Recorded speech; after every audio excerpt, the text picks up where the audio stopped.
جس کے ارد گرد کو بھی ہم نے برکت دی ہے، اس لیے لے گیا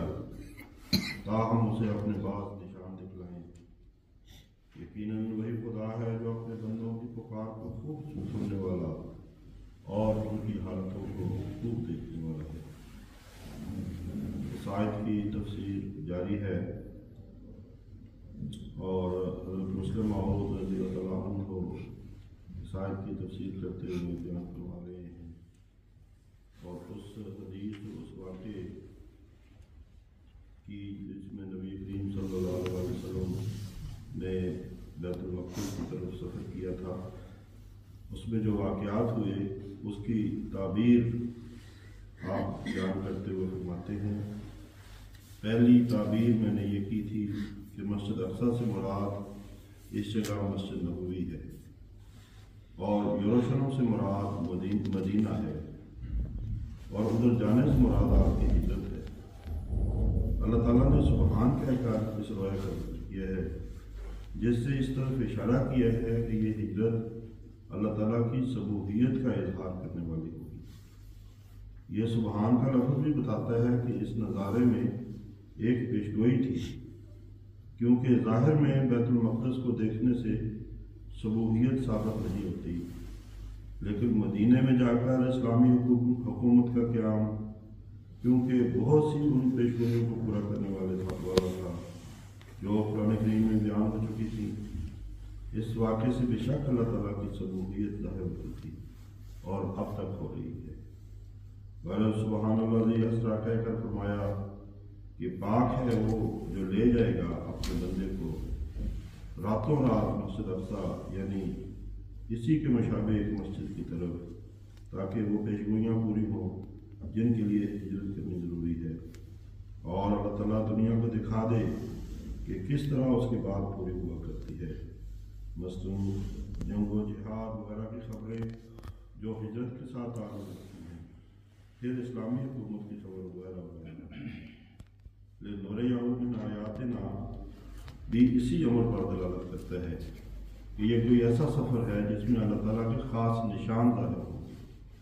اور وہ ہجرت ہی کا سفر تھا جس نے اسلام کا مستقبل جو دنیا کی نگاہ سے پوشیدہ تھا ایسے شاندار طور پر ظاہر کر دیا۔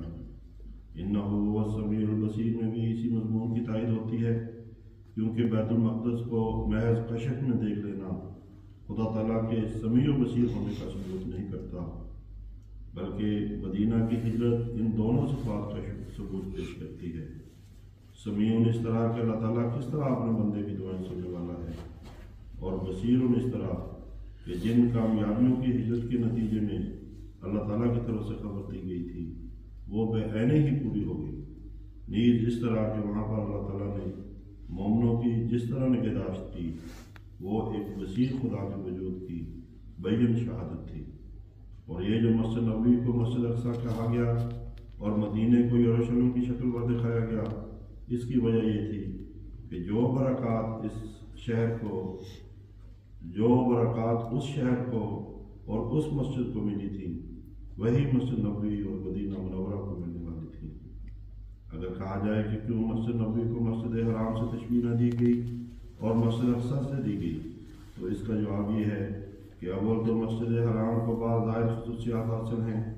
جو ارکان حج سے تعلق رکھتی ہیں، اور یہ خصوصیات بیت المقدس یا مسجد نبوی کو حاصل نہیں۔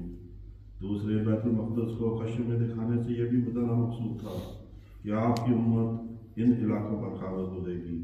اور یہ مضمون مسجد حرام کے دکھانے سے ظاہر نہ ہوتا تھا، بس چونکہ ابھی بات سیاسی وجوہ کی بنا پر وہ وقت نہ آیا تھا کہ اصل نام ظاہر کیا جاتا،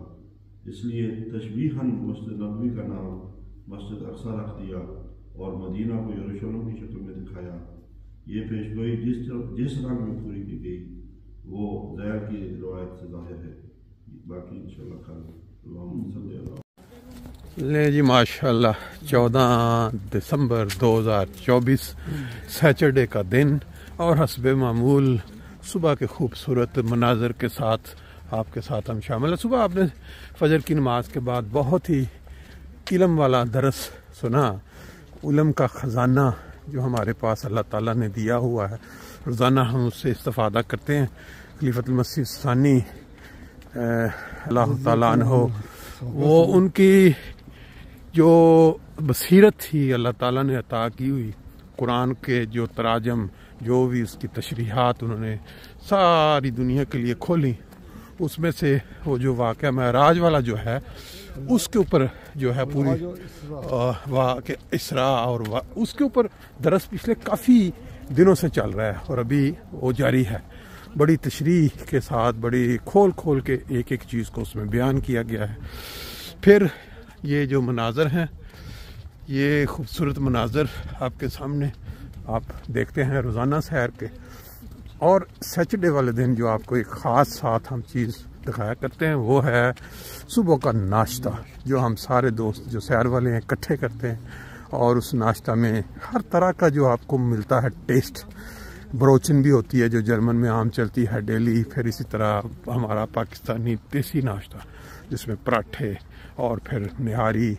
یا دوسرے کوئی سالن ساتھ اسپیشل تیار کیے گئے، وہ بھی آپ دیکھتے ہیں. پھر اصل چیز یہ ناشتہ دکھانا نہیں بلکہ یہ ہوتا ہے وہاں جو بیٹھ کے ماحول بنتا ہے، گپ شپ، لطائف، ایک علم میں اضافہ، چھوٹا موٹا آپس میں ہنسی مزاح، یہ ساری چیزیں جو ہے نا یہ زندگی بڑھانے والی ہوتی ہے. آج ہماری سیر بھی شروع ہوئی ہے، انشاءاللہ بعد میں پھر آپ کو وہ